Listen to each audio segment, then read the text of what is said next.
नमस्कार, मी दिनेश गर्डे. मिशन महाराष्ट्र न्यूजमध्ये आपले स्वागत आहे. भंडारा येथील माधुरी पटले यांनी कठोर परिश्रम घेत सी इज इंडियातर्फे मनिला येथे आयोजित सौंदर्य स्पर्धेत मिसेस युनिव्हर्स एम्पायर 2023 आणि मिसेस युनिव्हर्स फेस 2023 हा किताब मिळविले असल्याची माहिती आयोजक ऋचा सिंग यांनी आज पत्रकार परिषदेत दिली. मिसेस युनिव्हर्स स्पर्धेत भारताचे प्रतिनिधित्व करणाऱ्या माधुरी पटलेंसाठी या विजेतापदाचा प्रवास अविश्वसनीय ठरला आहे. जागतिक मंचावर भारताचे प्रतिनिधित्व करणाऱ्या नामवंत विजेत्यांच्या पावलावर पाऊल ठेवून माधुरी पटलेंनी यश संपादित केले आहे.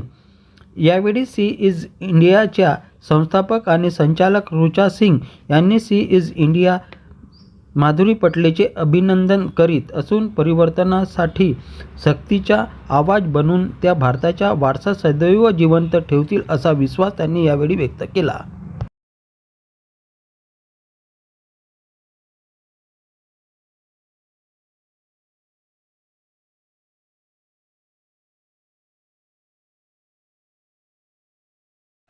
बहुत अच्छा लग रहा है. इसके बारे में मेरे पास एक्चुअली शब्द नहीं है. जब आप एक क्राउन जीतते हो तो आप एक क्राउन नहीं, आप उस दिन अपना देश बन जाते हो एक साल के लिए, और आप आपके सर के ऊपर एक जिम्मेवारी आ जाती है देश के प्रति, जो आपको अंतर्राष्ट्रीय स्तर पे जाके निभानी पड़ती है. तो काफ़ी जिम्मेवारी भरा भी रहता है ये. बिल्कुल. मिसेस यूनिवर्स के दौरान कई प्रतियोगिताएं होती है, किस तरह से प्रतियोगिता हुई और क्या आपका अनुभव था? मेरा अनुभव काफ़ी सुंदर था. मुझे बाकी देशों की लड़कियों से भी मिलने का मौका मिला.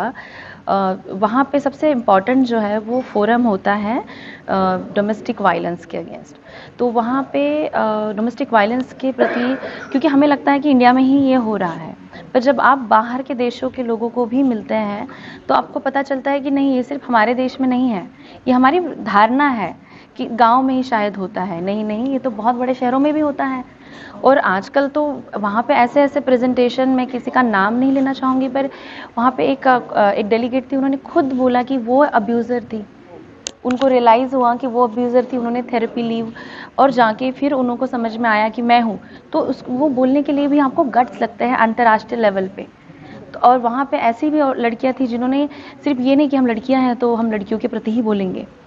उन्होंने ये भी बताया कि आजकल लड़कियां भी कैसे लड़कों को मैनिपुलेट करती हैं, वो भी एक डोमेस्टिक वायलेंस का भाग है. तो इस प्रकार से हमारा काफ़ी लंबा सेशन चला. काफ़ी रोना धोना हो रहा था, सबके दिल भर आ गए थे वहाँ पे कि कितनी स्टोरीज़ आपको एक दिन में सुनने को मिल जाती है. तो वो सबसे इम्पॉर्टेंट पार्ट है. उसके बाद अनेक राउंड हुए, गाउन राउंड्स हुए, वॉक के राउंड्स हुए, चैरिटी बॉल्स के राउंड हुए. सो बहुत ही सुंदर एक्सपीरियंस था. पार्टिसिपेंट्स थे और उन सभी को टक्कर देकर आप जीते? देखिए, जितना मुझे याद है 100 देशों की लड़कियों ने पार्टिसिपेट किया है, और उनको मैंने टक्कर देके एम्पावर्ड वुमन का बहुत इम्पॉर्टेंट सब टाइटल भारत देश लाई हूँ मैं. क्या बताना चाहोगे महिलाओं को, क्या संदेश देना चाहोगे? मैं महिलाओं को ये बोलना चाहूँगी कि पहले आप जानिए कि आपके साथ एक्चुअली अब्यूज़ हो रहा है. बहुत बार हमारे देश में या समाज में लड़कियों को बचपन से जैसे सिखाया जाता है, ये कोई ऐसे नहीं, मैं किसी और की बात कर रही हूँ, आपके साथ भी हमारे साथ भी, हमें भी ये सिखाया गया था कि चुप रहिए, लड़की हैं आप, ज़्यादा नहीं बोलना होता है. नहीं, ऐसा नहीं है, बोलिए. ये आपको दबाने की कोशिश है. जब कोई आपको कहता है कि मत बोलिए, इसका मतलब वो आपको दबाना चाह रहा है. तो आपको अगर लग रहा, पहले तो आपको लगना ज़रूरी है. दूसरी चीज़, हमारे समाज में जो डोमेस्टिक वायलेंस होता है, जो पुरुष ये करते हैं, उनको भी ये नहीं पता है कि वो एक्चुअली क्रिमिनल है या वो क्राइम कर रहे हैं. मुझे लगता है वहाँ जागरूकता फैलाने की ज़रूरत है. क्योंकि जब मैंने ये वीडियो मेरे दोस्तों को दिखाया तो उन लोगों के भी मुझे कई रिएक्शन आए कि ओहो, अभी हमें भी ध्यान रखना पड़ेगा, अब हम समझ गए. अब मैं बता रही हूँ, मेरे दोस्त जो कि मेट्रो शहर में रहते हैं, पढ़े लिखे हैं, शायद उनको भी ये बात नहीं मालूम थी. तो हमें जागरूकता फैलाने की ज़रूरत है, और लड़कियों को भी खुद को जागरूक करना, हिम्मत बांधना और सही समय पे मदद की पुकार लगाना भी बहुत ज़रूरी है. Thank you. सो ये हमारा 8th एडिशन था, और हम 8th एडिशन से मेरा मतलब है कि ये हमने 8वीं बार किया है. 2016 में हमने शुरुआत की, और संपूर्ण भारत से महिलाएं आती हैं हमारे यहाँ पार्टिसिपेट करने.